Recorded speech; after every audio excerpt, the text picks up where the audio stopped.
윤석열의 체포 방해 혐의 사건에서 1심 재판부가 징역 5년을 선고하며 공수처의 수사권과 체포영장의 적법성을 인정하자 특검은 해당 판결문을 분석해 내란 우두머리 혐의 1심 선고를 앞둔 지기현 재판부에 증거로 제출할 방침이며 시점은 다음 주가 유력합니다. 윤석열은 내란 재판과 결심 공판에서 공수처의 내란죄 수사권이 없고 체포영장 집행도 불법이라고 주장해왔지만 법원은 공수처가 직권남용 및 내란 우두머리 혐의 모두에 대해 수사권을 가진다고 판단했고 체포영장 집행 역시 적법하며 이를 저지한 행위는 경호처를 사병화한 것이라고 지적했습니다. 또한 일부 국무위원의 심의권을 침해했다는 혐의도 유죄로 인정하며 계엄 선포 과정의 절차적 하자까지 판단했습니다. 내란 재판의 핵심 쟁점들에 대해 형사법원의 첫 판단이 나온 만큼 특검은 이 판결문을 주요 증거로 제출할 계획이며 앞서 헌법재판소의 탄핵 결정문 역시 이미 증거로 채택된 바 있습니다. 재판부가 결심 공판에서 관련 자료를 2주 내에 제출하라고 요구한 가운데 특검은 체포 방해 사건 1심 판결에 대해서는 양형과 일부 무죄 판단을 검토하며 항소 가능성도 함께 저울질하고 있습니다. 우리가 이제 백대현 판사의 선고에 대해서 굉장히 많이 이제 분노했습니다만 앞으로가 중요한 겁니다. 앞으로. 그렇죠. 예, 뭐 분노하고 뭐 끝내면 안 되잖아요. 네. 앞으로가 굉장히 중요합니다. 그래서 앞으로 재판에 영향을 끼칠 수 있는 대목들에 대한 이야기를 지금부터 나눠보겠습니다. 네. 2월 19일에 선고가 있을 윤석열의 내란 우두머리 혐의 재판에 영향을 줄 대목들 지금부터 살펴보겠습니다. 이 재판이 진짜 가장 중요한 맞아요. 재판 아니겠습니까? 예.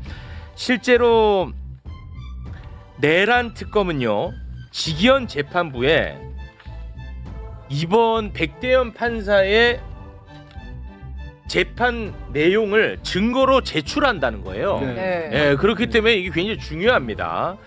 내란 재판에서 윤석열이가 그동안에 어처구니 없이 주장한 내용을 백대현 판사가 사실 다 반박을 해줬거든요. 네. 먼저 윤석열이 내란 재판에서 공수처의 수사와 공수처의 체포영장 집행에 대해서 어떤 식으로 주장을 해왔는지 일단 그 부분부터 짧게 보고 오겠습니다. 얼토당토하는 수사를 하고 수천 명의 경찰을 동원해서 대통령을 체포하겠다. 이거는 상당 기간 헌법기관인 대통령의 권능 행사를 저지시키는 겁니다. 응? 어마어마한 그 경찰 폭동을 동원해가지고 이거야말로 정말 내란이라고 하지 않을 수가 없습니다. 저러고 있었다고. 저러고 있습니다. 그런데 백대현 판사가 이런 주장들을 깔끔하게 다 반박을 해줬습니다. 공수처의 수사권 있다. 깔끔하게 정리했습니다. 네. 그 부분 영상으로 보고 오겠습니다. 피고인은 대통령으로서 헌법 제84조에 따라 내란 또는 외환의 죄를 범한 경우를 제외하고는 재직 중 형사상의 소출을 받지 아니하나 헌법 및 법률에서 대통령에 대한 수사를 제한하고 있지는 아니한 점, 수사기관의 수사는 형사상 소출을 반드시 전제하는 것은 아니므로 형사상 소추와 수사기관의 수사는 분명히 구분된다는 점 등에 비추어 보면 공수처는 대통령 신분이었던 피고인의 형법상 직권남용 권리행사 방해 혐의에 대하여 수사를 할 수 있다고 판단됩니다. 공수처는 피고인의 직권남용 권리행사 방해 혐의에 대하여 수사를 하던 중 피고인의 내란 우두머리 혐의가 직권남용 권리행사 방해 관련 범죄에 해당한다고 판단하여 피고인의 내란 우두머리 혐의에 대한 수사에 착수하였습니다. 직권남용 권리행사 방해 혐의에 대한 수사 과정에서 자연스럽게 피고인의 내란 우두머리 혐의가 드러날 수밖에 없는 관련성이 인정되므로 공수처는 피고인의 내란 우두머리 혐의를 관련 범죄로서 수사할 수 있습니다. 따라서 공수처는 피고인의 직권남용 권리행사 방해 및 내란 우두머리 혐의에 관하여 모두 수사권이 있습니다. 깔끔하게. 그러니까 대통령에게 불소추 특권이 있지만 수사는 할 수 있다 이거야. 그렇죠. 네. 수사. 그런데 공수처는 직권남용을 수사할 수 있거든요. 직권남용으로 수사했어. 직권남용으로 수사하다 보니까 관련 범죄를 또 같이 수사할 수 있거든. 네. 그게 내란 사건이야. 네. 공수처는 직권남용 내란 혐의에 대해 수사할 수 있다. 깔끔하게 정리를 해줬거든요. 우리 세 분의 의견을 듣기에 앞서서 일단 지기현이 두들겨 패고 가야 됩니다. 지기현을 여기서. 왜 그러냐? 지기현이가 윤석열을 풀어줬을 때 네. 맞아요. 두 가지 이유를 들었어요. 하나는 구속 기간을 지 멋대로 날이 아닌 시간으로 해서 풀어줬고 우리는 네. 이제 그 비판 많이 했잖아요. 네. 또 하나는 공수처에 수사권이 있는지 없는지 이거 상급 법원한테 물어봐야 된다. 그러니까 일단 빨리 풀어주자고 해서 풀어줬거든. 네. 야 이놈, 이 직연 판사님, 요거는 이제 두들겨 맞으셔야 됩니다. 예, 깃방망이 맞으셔야 돼요. 요거는 깔끔하게 정리가 된 거 아닙니까? 네. 예, 예. 세 분 나와주시기 바랍니다. 그때 당시에 되게 좀 황당했었죠. 그때 그 구속 취소 결정을 하면서 결정문에 보면은 논란이라는 표현이 등장하고요. 수사권 논란. 네, 그다음에 심지어 재심의 가능성까지도 언급을 해요. 와, 이런 식으로 수사 계속 해가지고 나중에 수사권이 없다라는 상황이 확정이 됐을 때 그럼 재심 감당할 수 있겠니라는 것을 일단을 비치는 거거든요. 무서웠어요 그때. 완전히 좀 네. 황당한 상황을 연출시켜 놓고. 그렇습니다. 근데 지금 보면 그게 그 결정 자체가 황당하다라는 것이 확인이 된 거고. 그렇습니다. 그러니까 이게 보면은요 공수처법상에 직접 수사 대상 범죄가 직권남용이 있는데 그거를 타고 이제 가는데요 관련 범죄가요 사실은 직접 관련성입니다. 간접 관련성도 아니고 그게 되게 어떻게 보면 관련 범죄라는 것을 한정짓기 위해서 그렇게 이제 규정을 해놨는데 백대현 재판장이 이제 그 판시하는 내용을 보면은 다른 것 매개 없이 바로 내란죄 수사 가능하다.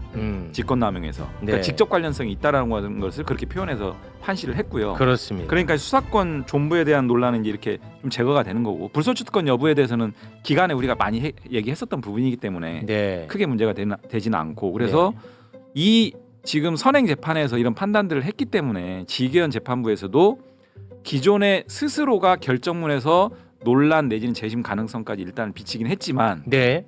일단 선행 재판에서 한번 이제 이렇게 좀 오금을 박았어요. 그랬더니 이 판단의 어떤 연장선에서 수사권 논란은 좀 종결하지 않을까 네. 이렇게 좀 예상을 합니다. 근데 저는 이거 보면서 굉장히 기분이 좋았던 게 그동안에 매불쇼에서 항상 했던 얘기 그대로 네. 백대현 판사가 판단을 했다는 게 야 역시 또 틀리지 않았구나. 아니, 저는 이런 걸 확인받을 때마다 성견지명. 아니 이게 좀 안심이 되는 거예요. 왜냐하면 항상 틀릴 것에 대한 두려움과 불안감이 있거든요. 그렇죠. 예, 이렇게 또 판단을 또 한번 확인받아서. 어. 왜 신뢰받는 언론인 사이인가? 대단히 반갑습니다. 그 뭐 특종 언론인 사이보다 훨씬 더 아, 소중한 거거든요. 특종하지 않습니다. 신뢰받는 이라는 특종하지 않습니다. 속보하지 않습니다. 네, 신뢰받는. 고맙습니다. 근데 이게 84조 관련해서는 사실 이제 헌법학계에서는 학설의 대립이 있습니다. 실제 있었어요. 논란이 있었어요. 80조에서 불소추 특권이 있기 때문에 수사도 할 수 있는 없는 거냐. 그래서 이제 학설 대립은 있었는데 그 동안에 판결이 나올 계기가 없었어요. 한 번도 실제로 그치, 그게 그런 짓을 대통령이 그런 짓 한 적이 없으니까. 그래서 근데 이 지기현 부장판사가 그때 당시 구속 취소할 때 비겁했던 게 뭐냐면 그러면 논란이 학설의 대립이 있는 것에 대해서 누가 결정할 수 있는 권한이 있냐? 대한민국에서 법률의 해석을 하는 걸 이 법률의 해석이라고 하는데 그 권한이 판사에게 있는 거예요. 네. 그러니까 나는 이렇게 본다. 설령 상급법원에서 뒤바뀌더라도 나는 이렇게 본다라고 판단하면 되는 겁니다. 했었어야지. 근데 그걸 지금 상급법원에 물어봐야 된다고 자기가 판단을 아예 보류해 버렸고 그러니까. 비겁한 거였고. 네. 그다음에 이제 직접 관련성이라고 이제 이용우 의원님께서 말씀하신 게 뭐냐면 이렇게 얘기를 한 거예요. 하나의 행동인 거예요. 그러니까 이게 여기서 중요한 게 뭐냐면 윤석열은 자꾸 그 대통령이니까 할 수 있는 거다 이렇게 얘기를 하거든요. 근데 이게 직권남용을 인정한 게 무슨 의미냐면 할 수 있는 건 맞아. 그런데 절차와 요건을 갖춰서 해야지. 네. 절차와 요건을 갖추지 못한 채로 했기 때문에 직권을 남용한 거야. 근데 그 절차와 요건을 갖추지 못한 직권을 남용해서 뭘 했어? 그게 바로 내란이다. 내란이라는 의미가 된 네. 거예요. 그러니까 마치 음주운전한 사람이 마치 그 무면허이면 하나의 운전행위로 음주운전도 되고 무면허 운전도 된다고 법으로 보거든요. 네. 그거하고 똑같은 상황이라는 거예요. 그러니까 요즘 그 지금 말씀이 그 대통령이니까 할 수 있다, 법에 있다 이 얘기가 그게 그 적법 요건이 돼야 그 권한을 그쵸. 행사할 수 있는 거잖아요. 너무 간명하잖아요. 근데 최근에 현수막 요새 보세요. 대통령에게는 비상계엄을 선포할 권한이 있습니다. 헌법 몇 조 이렇게 써 그것만 딱 써 있는 현수막 엄청 많아요. 네. 그것만 보면 그렇네 대통령한테 비상계엄 할 수 있네 네. 아무 때나 할 수 있는 게 아니죠. 그렇죠. 요건과 절차를 거쳐야만 할 수 있는 건데 그걸 네. 가지고 이상한 성동을 하고 있는데 그런 거 아니라는 점을 정확하게 지금 짚어주신 거고요. 그러니까 경찰이 사람 체포할 수 있죠. 그렇죠. 아무나 한 번- 체포하면 안 되지. 아니 사형 집행할 수 있어요. 아무나 집행하면 안 되죠. 되지. 너무 당연한 이야기야. 너무 당연한 얘기를 가지고 그게 무슨 대단한 발견인 것처럼 네. 지금 인스타그램이나 현수막에 막 그거 거는 거 보면 야 이분들 정말 또 청계천에 항공모함도 들어오는 소리 한다. 청계천으로 미국이 항공모함 보내가지고 윤가를 구출해 주신다며요. 그분들 하는 얘기가. 그렇습니다. 예, 그런 거 다 잘못됐다는 걸 이번에 백대원 부장이 정확하게 얘기를 해주신 거예요. 그런 네. 식의 논리가. 깔끔하게 정리가 돼서 어찌나 다행이지. 왜냐하면 지금도 윤호계는 지기현 판사에게 이거는 요건이 안 되기 때문에 공소기가 공소 기각을 해야 된다라고 주장을 하고 있단 말이에요. 지금도. 근데 저도 그 한편으로는 이제 이상한 불안감이죠. 판결을 한 사람이기 때문에 불안감이 있었단 말이야. 그렇죠. 이게 사형 아니면 무죄가 나올 수 있는 상황이어서 항상 좀 불안했거든요. 맞아요. 그러니까 근데 이게- 그거는 깔끔하게 정리가 됐어요. 그러니까 공소권의 수사권의 존부 문제가 본안 입구에서 뭐 내란죄 성립 여부를 판단하기도 전에 그렇죠. 그냥 수사의 적법성 문제로 오로 나싱이거든요. 그냥 네. 아예 날려버릴 수도 있고. 그러니까 또 하나는 어쨌든 지기현 부장이 앞서 말하자면은 그 일단을 드러낸 부분이 있잖아요. 그런 뭐랄까 논란 얘기도 하고 뭐 재심하는 이런 사람이 지금 이제 본안 재판을 판단을 하는 앞두고 있기 그러니까요. 때문에 불안했죠. 근데 그에 앞서서 어쨌든 이렇게 한번 좀 정리해준 네. 것이 굉장히 좀 다행스럽다. 그렇습니다. 그러니까 만약 이 백대현 부장이 이 판결을 했는데 지기현 판사가 내란 재판하면서 이거를 다른 방식으로 하려면 이제 이거를 반박하는데 엄청난 노력을 기울여야 되는데 아이고. 제가 보기엔 반박 불가능합니다. 그거는 쉽지 않을 것 같아요. 예. 네. 다행이다. 그렇습니다. 하여튼 특검 쪽에서 얘기해 주신 대로 판결문을 증거로 또 제출한다 그러니까 그렇지. 천만 다행인 게 이거는 그래도 같은 중앙지법이니까 지기현이 받겠지라고 생각하면 안 되는 게 헌재 재판도 본인 입으로 안 봤다라고 얘기한 사람이 지기현이기 때문에 그렇습니다. 이거는 서류로 내줘야 돼요. 요건 이제 제출합니다. 제출을 해놔야 돼. 제출합니다. 예. 예. 전력이 있기 때문에 제출합니다. 예. 자, 그리고 윤석열이는 경고성 계엄, 메시지 계엄 이따위 주장을 지금도 굽히지 않고 네. 있습니다. 지금도 계속 이야기를 하고 있습니다. 근데 이 부분에 대해서도 백대현 판사는 전혀 인정하지 않았습니다. 메시지 계엄도 말이 되지를 않고 계엄의 절차도 지키지 않았다라고 명확하게 백대현 판사가 판단을 했거든요. 네. 이것도 굉장히 중요한 대목입니다. 지기현 판사에게 띄우는 영상입니다. 함께 보시죠.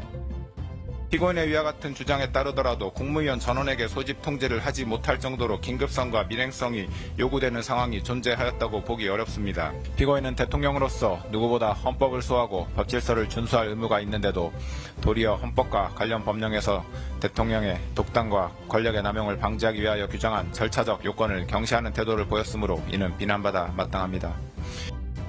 절차적 요건을 전혀 따르지 않았다고 명확하게 판단을 해버렸습니다. 네. 요것도 참 다행이죠. 다행이고 중요한 지점이고요. 이제 절차적 위헌 위법성뿐만이 아니고 실체적 위헌 위법도 판단을 했다라고 저는 보는데요. 뭐냐면 계엄이라고 하는 게 소위 말하는 국가의 긴급권 행사로 이제 우리가 법학에서는 얘기를 하는데 네. 당연히 말 그대로 국가 긴급권 행사는 긴급성이 이제 가장 실체적 요건의 핵심입니다. 네. 그런데 뭐라고 판시했냐면 국가 긴급권의 행사인 이 계엄 선포에 있어서 다른 수단이나 방법이 없을 때 예외적으로 행사되는 것인데 설령 윤 측에서 주장하는 내용들 뭐 야당이 블라블라 뭐 이런 얘기 있잖아요. 뭐 탄핵이 많고 뭐 예산 삭감 뭐 말이 그런 얘기를 인정한다 하더라도 긴급성을 인정하기는 어렵다. 그러니까 국가 네. 긴급권의 행사 실체적 요건이 불비하다, 갖춰지지 않았다. 그리고 절차적 하자는 여러 가지 실제 핵심 쟁점으로 다투어졌고 판단을 했고 그렇기 때문에 저는 이 판단이 향후 그 내란 수계 재판에서 계엄의 실체적 절차적 요건이 갖춰지지 않았다라고 하는 아주 동일한 쟁점에 대한 선판단이 이미 나왔다. 네. 그 지점에서 저는 그 공수처의 수사권 존부 문제와 함께 매우 중요한 선행 판단이 이렇게 평가하고 있습니다. 네. 근데 지금도 국민의힘 그리고 윤호개인이 윤석열이가 민주당 때문에 계엄을 일으켰다라고 자꾸 얘기하잖아요.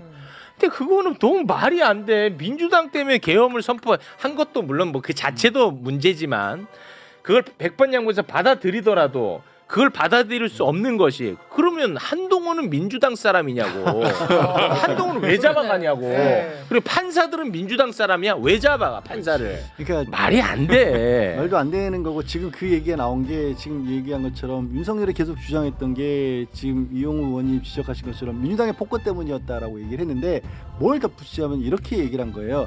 윤석열 쪽에서는 이거 국무회의 절차를 따지면서 왜 그렇게 국무위원들 다 부르지도 않고 긴급하게 짧은 시간에 끝냈냐라는 것에 대해서 워낙 급박한 상황이었기 때문에 다른 사람들이 모르게끔 해야 된다 그래서 긴급성 밀행성을 주장을 했거든요. 네. 이거는요 검사가 수사할 때 압수수색할 때 그럴 때는 하는 그거 소리. 빨리 야 곽수산이 알기 전에 집에 빨리 쳐들어가야 돼. 그거 이럴 때나 쓰는 건데 이 윤석열이라는 자는 이거를 계엄에다가 이걸 적용을 해서 내가 정상적으로 국무회의할 틈이 없었어라고 주장을 하니까 헛소리하지 마라. 네. 그 말이 진짜 맞는지, 그러니까 계엄이라는 걸 진짜 선포해야 되는지 말은지를 판단하기 위해서는 국가에 미치는 영향이 워낙 크니까 모든 분야의 국무위원들 다 불러다 놓고 회의를 했었어야 된다라고 했기 때문에 이용호님 지적한 것처럼 절차도 흥결이라는 걸 지적한 거고 요건도 안 된다는 거, 내용도 안 된다는 걸 그래서 판단을 딱 내린 거예요. 네. 굉장히 중요한 부분이었어요. 그렇습니다. 민주당과 야당들이 국회에서 그 탄핵 소추를 한다든지 장관들 내지는 뭐 법안을 그 이렇게 통과시킨다든지 하는 거를 갑자기 대통령도 모르게 긴급하게 몰래 막 하고 있으면은 야 빨리 비상계엄 해야 돼, 밀행성 긴급성 빨리 이 얘기가 되죠. 근데 그런 적이 있어요? 절차에 따라서 그렇습니다. 몇 년간 계속 해왔던 일이잖아. 네. 거기에 긴급성 밀행성 얘기하는 것 자체가 앞뒤가 맞지 않는 얘기예요. 그렇습니다. 예. 네, 사실 검사 때도 이렇게 했을 거예요. 이렇게 해놓고 나중에 양정 없었냐? 야 뭐 꾸며가지고 뒤에다 어떻게 붙여봐. 지금 딱 그 상황이잖아요. 그러니까 네. 아 검사 때 얘기하니까 갑자기 또 확 짜증이 나는데 왜요? 초범이라서 그러니까 그동안에 이제 범죄 이력이 없어서 이번에 감경해줬다고 하는데 초범인 이유가 그동안의 죄를 다 지가 덮었잖아. 그렇죠. 다 그거 알고 있지, 다 나오고 있잖아. 근데 거기다 초범을 운운하는 거 또 말이 안 된다라는 얘기를 한번 덧붙이고 싶었습니다. 내란에 초범이 어딨어. 예. 네. 남미에는 재범하는 내란범도 있긴 하더라고요. 그 요거 짧게 하나만 좀 여쭤볼게요. 네. 그 체포방해 혐의는 이제 유죄로 인정이 된 거 아니겠습니까?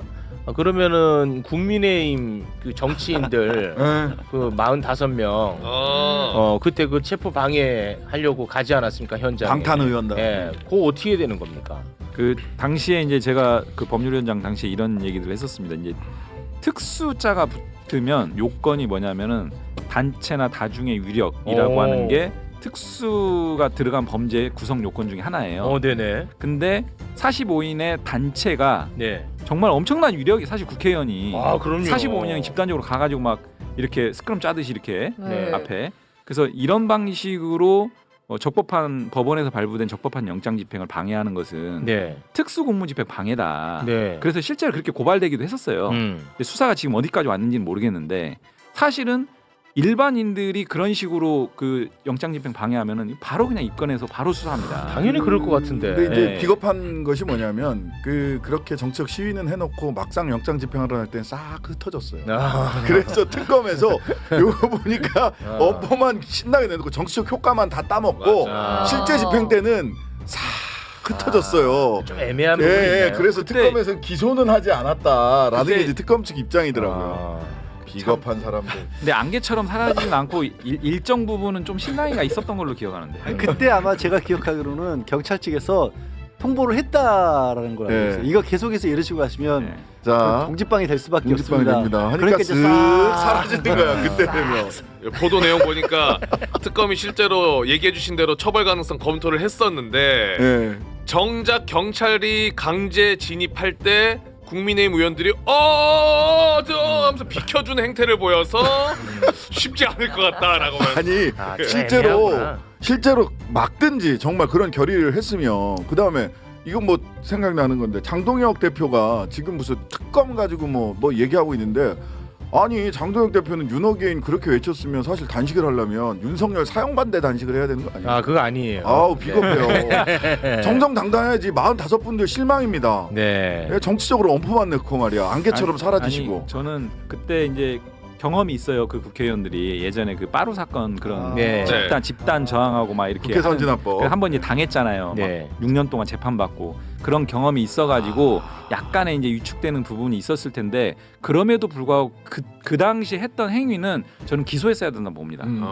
그렇죠. 왜냐하면은 일촉즉발의 상황이거든요. 아 그때 정말 그랬죠. 민감한 상황이고 맞습니다. 그리고 대한민국의 하나의 최고 정점에 있는 권력자를 적법하게 이제 집행까지 해야 되는 정말 말도 안 되는 상황인데 그거를 갖다가 정확하게 그 뭐라고 얘기를 해도 시원찮을 판에 정반대로 불법적인 형태의 어떤 그런 방향으로 막 집단적으로 달려간 거잖아요. 네. 이 정도까지 왔으면 그냥 기소해가지고 재판 받게 해야 된다고 봅니다. 네. 저는 그래서 그 부분에 대해서 그때 당시 법률위원장으로서 강도 높게 비판했거든요. 국회의원들이 그럴 짓 할 상황이냐 지금. 제가 그때 그 장면이 정확하게 지금 기억이 안 나서 그런데 지금 댓글에는 그 영상을 보면 좀 막는 액션들이 있었나 본데요. 저도 약간 그러니까 안개처럼 사라진 그런 느낌은 아니었어요 제 기억에는.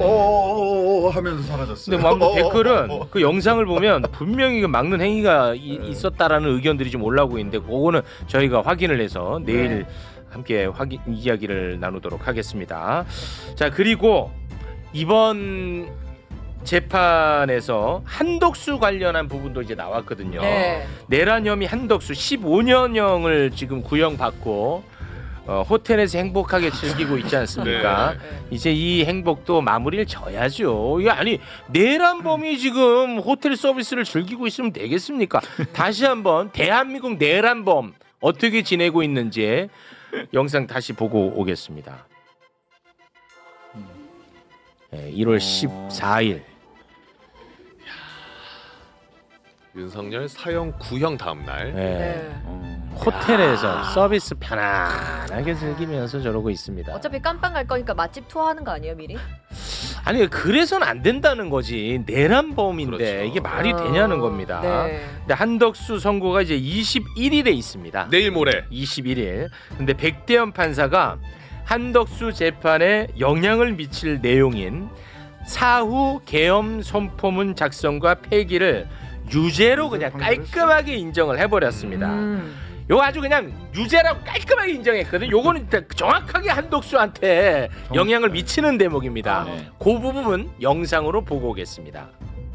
이 문서는 실제로 2024년 12월 6일에 양식이 작성되어 12월 7일에 피고인의 서명이 이루어졌는데도 불구하고 그 내용은 마치 2024년 12월 3일 작성되어 대통령 및 관계 국무위원회 서명이 이루어진 것처럼 기재되어 있으므로 그 자체만으로도 이미 허위의 공문서에 해당합니다.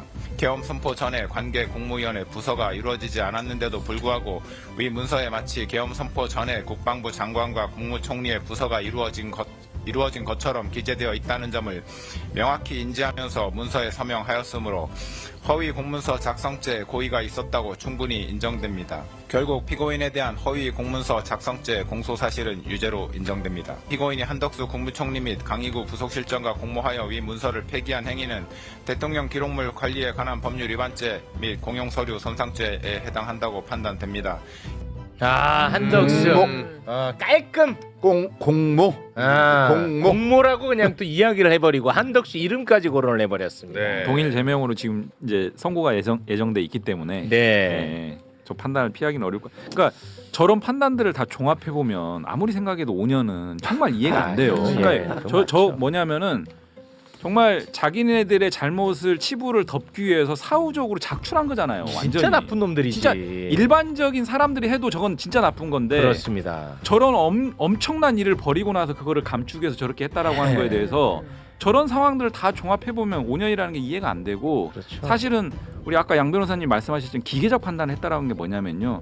일반적인 범죄를 선고할 때 양형 사유 중에 뭐 동종전과가 있느냐 또는 초범이냐 아니냐 이런 것들을 요소로 판단하는 건 맞아요. 네. 그런데 저는 그런 일련의 재판 과정에서 그 형을 선고할 때 기계적으로 이 사건에 그대로 대입할 게 아니다 전혀. 그렇습니다. 성격이 너무 다르고 네. 그렇기 때문에 그런 지점에서는 조금 더 이런 엄중함을 사건의 성격과 특징을 좀 고려했어야 되는데 당연하죠. 그런 게 없었다라는 게 너무 그러니까 아쉬워요. 예. 그 뭐 개인적 법익을 침하는 뭐 사람을 때렸다거나 아니면 돈을 훔쳤다거나 이런 데는 동정정가 없고 초범이고 뭐 이런 것들이 양형 요소로 강력하게 작동을 해요. 네. 상습 폭행이나 상습절도면 상습성이 있다 그러면 오히려 가중을 하고, 근데 이거는 국가적 법익을 침해하는 죄잖아요. 내란, 특수공무집행방해, 그다음에 문서 허위 공문서 작성 이런 거는 초범부터 박차를 내야 당연하죠. 이런 일이 너무 과격했나? 하여튼간에 초범부터 초범인 점을